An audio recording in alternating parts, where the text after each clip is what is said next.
So, itry na to mga sisilab. Ayan. Kasi mas mura to.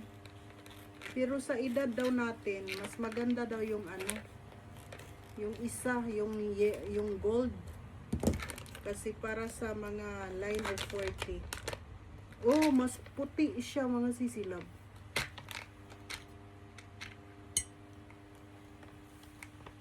Ayan. Tikman natin. Pareho lang naman sila. 27 calorie. May vitamin C. May vitamin C. May ano. May amino acid.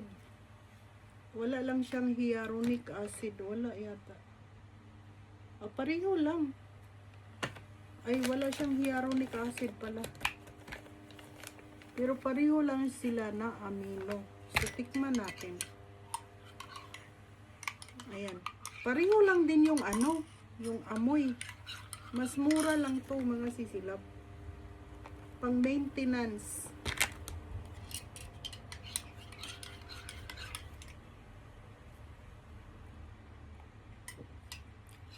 Pareho lang din yung lasa.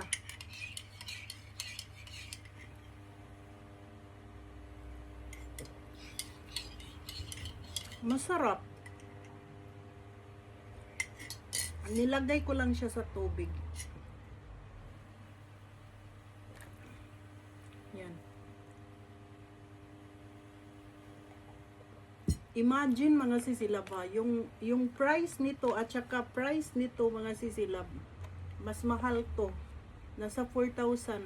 Ito nasa 2,000 lang. So try natin kung ano yung kaibahan. Bakit mura to? At saka ano yung kaibahan ng nasa kabila, kung ano yung result. So try natin kung maganda ba siya.